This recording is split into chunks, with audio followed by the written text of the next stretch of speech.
ایک صحابی حضور کی خدمت میں حاضر ہوئے، عرابی تھے، دیہات کے رہنے والے تھے۔ انہوں نے حضور کی بارگاہ میں ایک بات عرض کی کہ حضور اسلام کے حکام تو بہت سارے ہیں، آج بھی اگر آپ دیکھیں تو کتابیں بھری پڑی ہیں۔ پھر حضور ارشاد فرماتے تھے، صحابہ اس کو سنتے تھے، محفوظ کرتے تھے، آگے بیان فرماتے تھے۔ ان کا بہت سارے احکام ہیں اسلام کے، میں ایک دیہاتی شخص ہوں، مجھے کوئی ایک بات ارشاد کر دیجئے جو میرے لیے کافی ہو۔ تو آقا کریم نے اس شخص کو ایک بات ارشاد کی، فرمایا کہ ان تموتا و لسانک رطب من ذکر اللہ، تو اس حالت میں فوت ہو کہ تیری زبان اللہ کے ذکر سے تر ہو۔ 100 باتوں کی ایک بات ارشاد فرما دی، ان تموتا و لسانک رطب من ذکر اللہ، تو اس حالت میں انتقال کرے کہ تیری زبان اللہ کے ذکر سے تر ہو۔ میں اور آپ اپنی زندگی اس طرح سے گزاریں کہ موت اچانک آئے یا طبی موت آئے، جس حالت میں بھی ہمیں موت آئے تو ہماری زبان عادی ہو اللہ کے ذکر کی، ادھر سے سانس ٹوٹ رہی ہو اور ادھر لبوں پر اللہ کا نام جاری ہو۔ جس شخص کا آخری کلمہ لا الہ الا اللہ ہوا، اللہ اس کو جنت میں داخل فرماتا ہے۔ اور کتنے خوش نصیب لوگ ہوتے ہیں کہ مرتے ہوئے جن کے لبوں پر اللہ کا باقاعدہ نام آتا ہے، اللہ کا ذکر ان کے لبوں کا وظیفہ ہوتا ہے۔ اور کچھ لوگ ان کو تلقین بھی کریں تو زبان پہ اللہ کا نام نہیں آ پاتا۔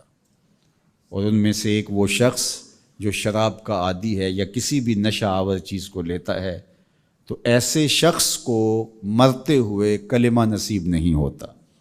جو اس کو دنیا کے اوپر سزائیں دی جاتی ہیں، ان سزاؤں میں سے ایک سزا یہ ہے کہ مرتے ہوئے اس کے لبوں پہ کلمہ نہیں آتا۔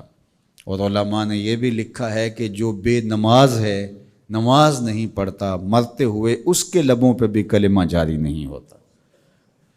اللہ اکبر۔ تو ایک جامع بات ارشاد کر دی کہ ان تموتا و لسانک رطب من ذکر اللہ، تو اس حالت میں فوت ہو کہ تیری زبان اللہ کے ذکر سے تر ہو۔ قرآن مجید میں ہمیں اللہ تعالیٰ نے یہ بھی حکم دیا ہے کہ مجھے یاد کرو، اور یہ بھی حکم دیا ہے کہ مجھے فراموش نہ کرو۔ وَلَا تَكُونُوا كَالَّذِينَ نَسُوا اللَّهَ فَأَنسَاهُمْ أَنفُسَهُمْ أُولَٰئِكَ هُمُ الْفَاسِقُونَ، ان لوگوں کی طرح نہ ہو جانا جنہوں نے اللہ کو فراموش کر دیا، اللہ کو بھول گئے۔ جب کوئی خدا کو بھول گیا تو خدا پھر اس کو فراموش کر دیتا ہے، اور اس کی سزا کیا ہے کہ وہ خود فراموشی کا شکار ہو جاتا ہے، وہ اپنے آپ سے بھی آگاہ نہیں رہتا۔ تو ہمیں جو حکم دیا گیا وہ ہے اللہ کو یاد کرنے کا۔ تو یاد کرنے کا ایک مفہوم یہ ہے کہ اللہ جل شانہ کی اطاعت کی جائے، اس کی فرما برداری کی جائے، اس کے احکام پر عمل پیرا ہوا جائے، نہ یہ ہے کہ اس کے احکام کو فراموش کر دیا جائے۔ یقول اللہ تبارک و تعالی، اللہ جل شانہ خود ارشاد فرماتا ہے، یہ حدیث قدسی ہے، فیما یروی عن ربہ، جو حضور اپنے رب سے روایت کرتے ہیں۔ اللہ جل شانہ کیا ارشاد فرماتا ہے، سنیے، انا عند ظن عبدی بی، میرا بندہ میرے بارے جو گمان کرتا ہے میں ایسے ہی معاملہ کرتا ہوں، یعنی بندے کو میرے سے جو گمان ہے تو میں اس کے مطابق معاملت فرماتا ہوں۔ وَأَنَا مَعَهُ إِذَا ذَكَرَنِي، اور جب وہ مجھے یاد کرتا ہے میں اس کے ساتھ ہی ہوتا ہوں۔ جب میرا بندہ مجھے یاد کرتا ہے تو میں اس کے ساتھ ہوتا ہوں۔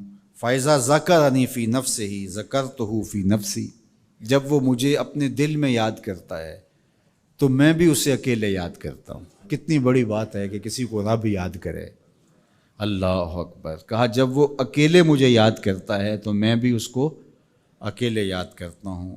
وَإِن ذَكَرَنِي فِي مَلَئٍ ذَكَرْتُهُ فِي مَلَئٍ خَيْرٍ مِّنْهُمْ، اگر وہ مجھے مجمع میں یاد کرتا ہے، لوگوں کے ہجوم میں یاد کرتا ہے، تو میں بھی اسے مجمع میں یاد کرتا ہوں جو اس مجمع سے بہتر ہے، اس اجتماع سے بہتر ہے۔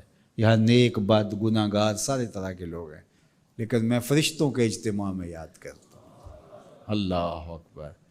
کیا منظر ہوتا ہوگا کہ جب اللہ فرشتوں میں کسی بندے کو یاد فرما رہا ہو، اللہ اکبر۔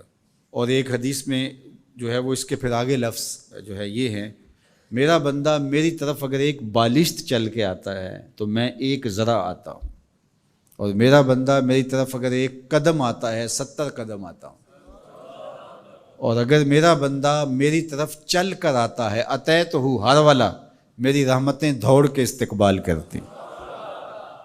اللہ اکبر.